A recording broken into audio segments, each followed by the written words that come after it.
Hey guys, how's it going? Welcome back. They say the third time's the charm. That's why we called the video Third Time's the Charm.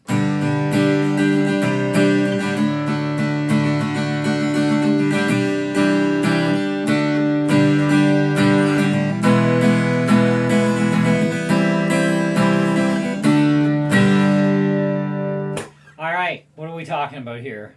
Huh? Okay, well, if this is your first time watching the channel, you might want to do some research on my channel on this particular guitar. But I'll just save you a little bit of trouble. Do check out the review though. Anyways, so in July of 2022, I first bought this guitar. Then I took it back, and then I bought it back again in December 2022. Then I took it back again, I don't remember when, and then it was on the wall for a while in the acoustic room at Long McQuaid. And I'm thinking, and sometimes I'd look at it and go, I kind of think I sort of miss it. I go through a lot of gear, and I'm trying to calm down a little bit. Even on Gibson Month this year, I bought two guitars. I bought the Custom Pro, or not Custom Pro, sorry, Les Paul Custom in Alpine White with gold. And I bought a Les Paul Junior. I've since took back the Les Paul Junior. And so I just have the Custom. And I also took back my Telly and decided, well, I'm not going to buy it back. And so it's kind of like, well, the Les Paul does everything I need to do and want to do, has all the sounds I need, works great with my acoustic pedal too. And I still have my Kramer Pacer Classic as well for that 80s hair metal moods. But otherwise, I'm kind of an acoustic guy, right? But I also do have a right-handed SG. I'm still thinking about possibility of maybe something with single coils again, but I think I might go after something like that Epiphone TV Yellow, because it has two P90s in it.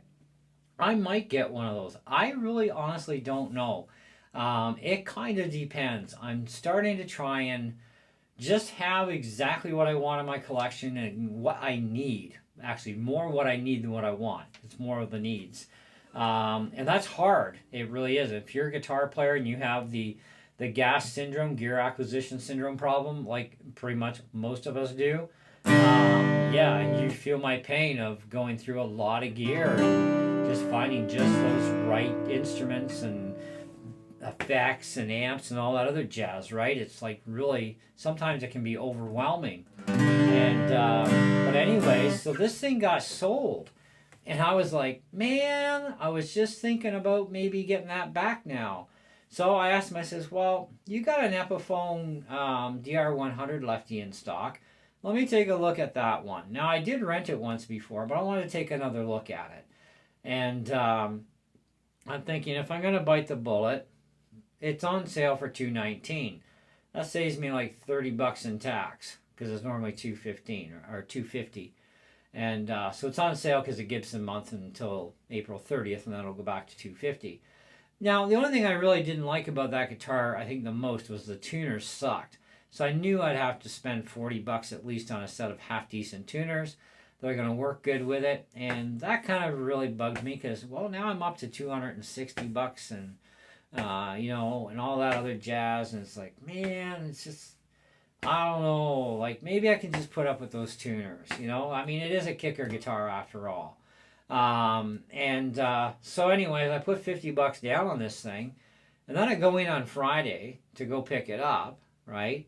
And I was also looking for an amp too. I want to leave my Marshall amp at the church, so I needed a replacement here for not just my own use, but for my students, because I have to have an amp for me, and they have to have an amp to plug into as well. So yeah, I need two amps in here. And I don't want to keep carting my Marshall back and forth. It's nothing but a pain in the neck. So at least now I can leave it at church. So I did replace it with this beautiful thing. I love this thing. Anyways, so I go in there, and on the wall behind the cache, which is a very unusual spot for an acoustic to hang, unless it's on hold for somebody, and there was no hold tag on this, just a price of $219. And I'm like, well, that's the same as the Epiphone. And wait a minute, that's my guitar. Because I know this because of two things. One, this has Elixir NanoWeb phosphorus bronze-coated strings on it, which is what I put on it. And I know my own wrappings. Also, the pick holder. And I verified it by them checking the serial number against when I bought this thing before, and yeah, it is actually my guitar, verified 100%. And I'm like, you know what? Forget the Epiphone. I'm taking this one back because this one actually has good tuners on it. Okay, these are the good tuners. The Epiphone, I would have had to bore the holes out on the headstock, upgrade the tuners to something better like these. Okay, and then of course put a new set of good strings on, and of course it would have been elixirs. Just because I've had really good luck with the elixir strings. I mean, they come standard on all Taylors, but that's fine. But I have tried them on many guitars, and I only had one guitar ever the elixirs did not go well with, and that was my Takamine GD30. The elixirs didn't sound so good on that one. So it's kind of like, well, that can go back. But I tell you, on an Epiphone J200, the stock strings, they sucked. And I was like, no, let's try elixirs. Brought the thing to life, made me pretty much almost fall in love with that guitar. And I actually thought about getting another one of them too, but now's not the time. But I got rid of that one really because it was just kind of really huge, right? And I'm like, but I'm still looking at it because I kind of like the style. But I'm just not a Dylan or Presley kind of guy because they have that kind of guitar, right? And I'm just not those. I mean, I don't mind some Dylan stuff.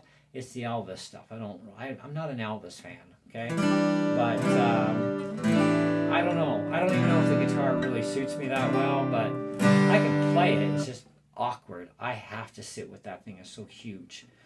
Mostly the depth of it than anything. But I don't know. But I needed a kicker guitar. And this is a great choice for that. And that's originally why I bought this thing. But one incident was life did happen and it had to go. The second incident was because I think it was because I was making a gear deal, and this is one of the other things of value that I thought, well, I can always get it back again anyways eventually if they don't sell it, or I can just order another one in when the springtime comes. And sure enough, spring is here, but regardless of that, I still need a kicker because I want to go outside and play in the front deck. I want to play at the campfire when we have one. And yeah, so it's kind of like, and it came back, and I'm like, no way. So I'm asking the one guy that I'm dealing with there. Everybody in that store knows me. Anyways, and says, so what happened with this thing? I don't know the story behind it. That was whoever brought it back in. Like whoever handled that deal. And it's like, whatever. But it did come back. So whoever bought this either couldn't play it left-handed or they just thought guitar was too easy. Because, I mean, come on. Even guys like me, I make it look easy to play. Like.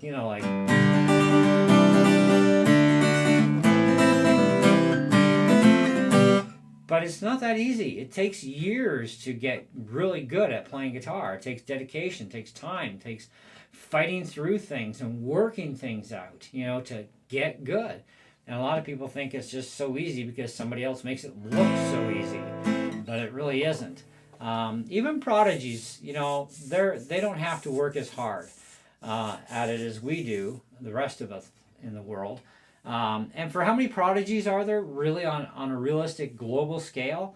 Not that many. I mean, we might see a prodigy person every few years, at best. I mean, the last one I heard of was Joe Bonamassa was one, and I can't remember his name. He's a Chinese kid, but man, is he freaking good. I mean, he was just a little kid playing Pirates of the Caribbean and everything, and I'm like, holy cow. I mean, I can't even do Pirates of the Caribbean. That's a crazy tune. I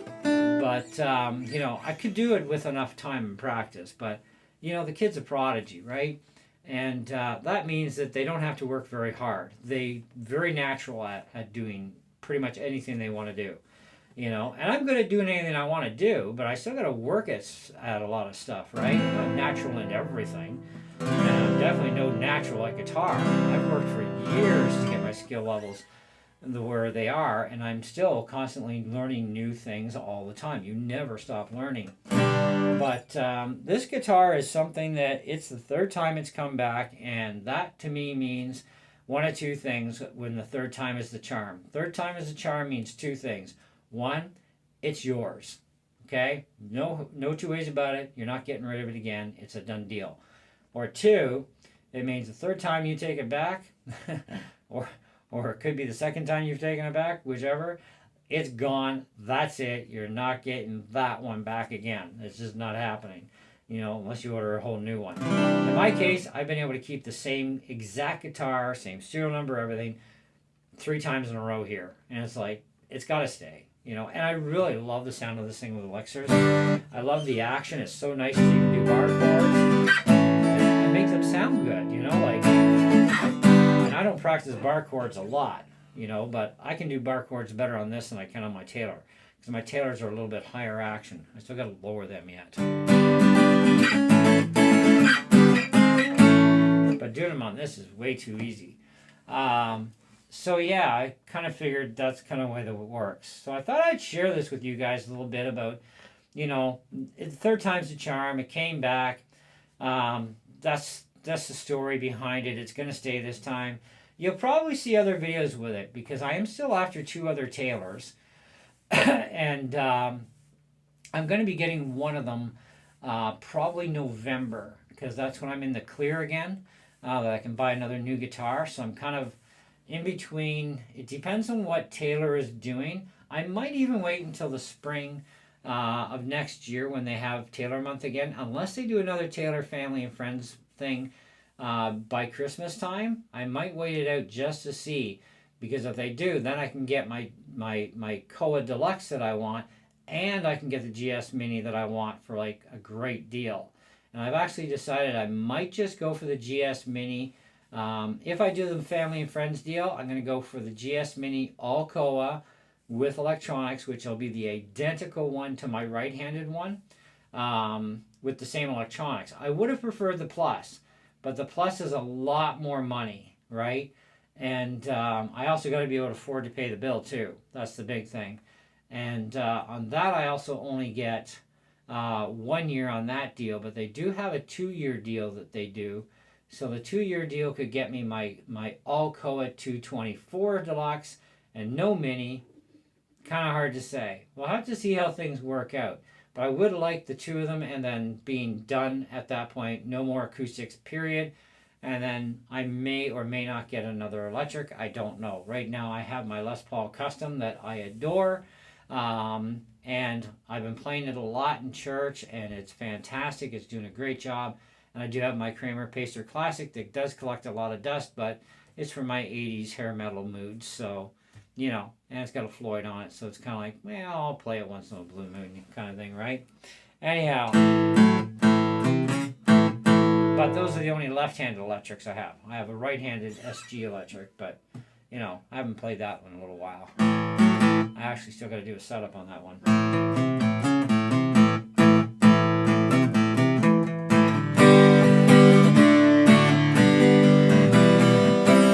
So if you're looking for a beginner grade guitar that can also take you into that intermediate level, at least partway into it, this is a perfect choice. Fender CC60S, okay? The CD60 is a dreadnought, so it's bigger body. This is the smaller body version. They also have these in cutaways too, so it's like an SCE, or it'd be a solid cutaway electric, so SCE. I had the SCE version of this once before. Great guitar.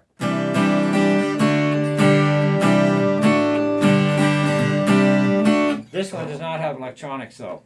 Now I also want to talk about one other quick thing, and I promise we're out of here. In the last couple months, I guess now, I've been playing acoustic with the other team I'm on, because on the main team with our other guitar player, lead singer, worship leader, I've been doing the electric because I want to play the electric. He plays acoustic, so it works out perfect. But with the other team, there's just me on guitar, so I do play acoustic on that team. And I've been playing the Taylors unplugged. They have no problem making it through the mix, and it's like, that's pretty good. And that's the 110 and my 114. They're both cutting through the mix just fine through the other, the piano player, the harmonica guy, and our lead singer. So no problem. I don't even need to plug them in. This has no way of plugging in currently, so no pickup. And I'm going to try it this practice at Thursday. If it breaks through the mix, I'm going to play it on Sunday, because this added a little bit different flavor too than the Taylors.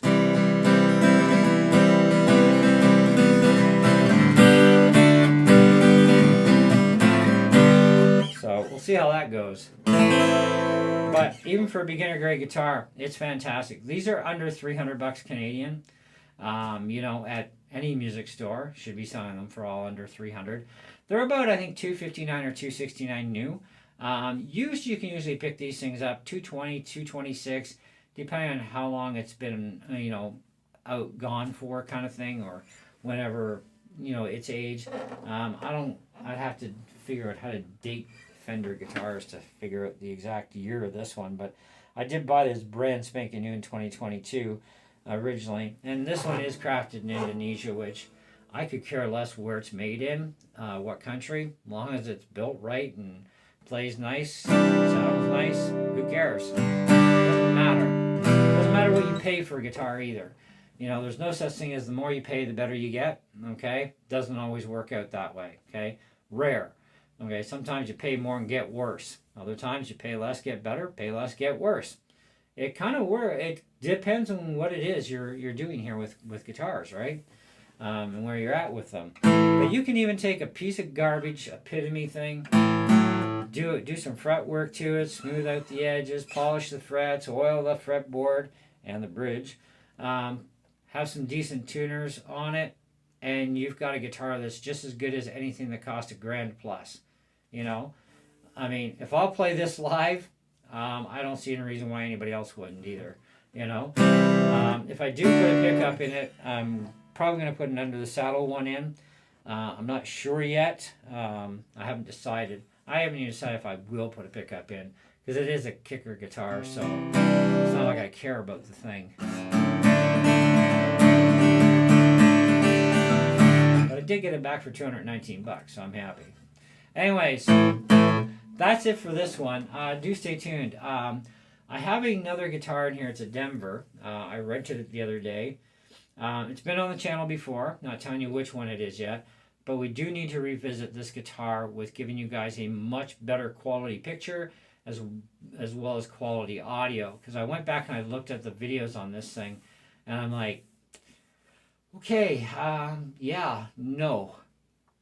We have to redo this. So I rented it for that purpose. So it'll be a new video on it.